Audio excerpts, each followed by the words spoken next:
The barong, originated in the Philippines pre-Hispanic period, when chiefs and warriors wore collarless jackets of fine linen, it evolved further, taking inspiration from Spanish dress shirts, which were worn by everyone from farm workers to intellectuals. A wedding dress or bridal gown is a dress worn by the bride during a wedding ceremony. The influence of religion is particularly significant, and the Western style wedding dress and wedding styles that are now mainstream around the world are strongly influenced by Christianity.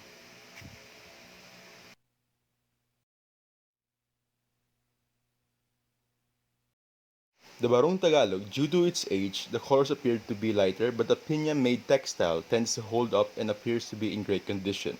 It has some flower embroidery found on the front and is accompanied with the brown-colored trousers.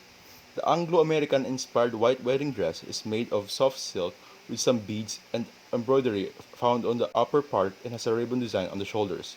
The shoulder-length veil has this flower-like design with beads that goes around the head.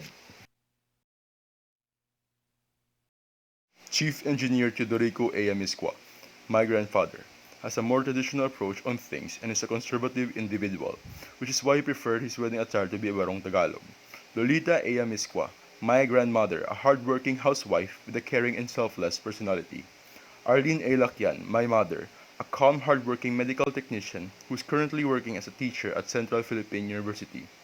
Both the Barong Tagalog and the wedding dress were acquired by my grandparents prior to the date of their wedding, which was in 1946. The Barong Tagalog, along with the trousers, has been specifically handmade and fitted by Soprano Tailoring for my grandfather. It happened in 1946, 2 months prior to the wedding. My grandmother's wedding dress, on the other hand, was made by Blue Jeans Tailoring, whom they knew personally and had been making suits and gowns for our relatives. The wedding dress was like a family heirloom which my grandmother passed down to my mother, which she wore during her wedding.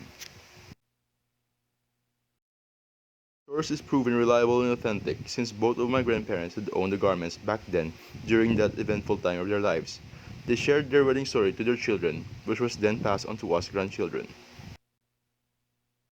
I already knew the value and importance of wedding attires prior to my research since we had seen them in movies, occasions, textbooks, magazines, and etc.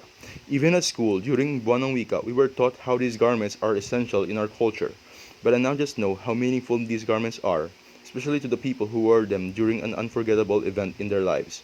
Since they become little timepieces who engraves the story of these people in these garments, allowing them to deja vu or get back in time to relive the past no matter how good or bad it was.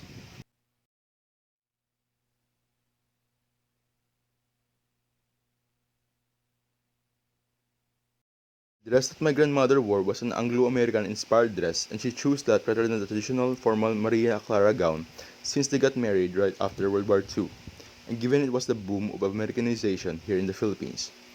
The Barong Tagalog, on the other hand, was more of a traditional approach that complements the dress quite nicely, rather than a suit and tie approach.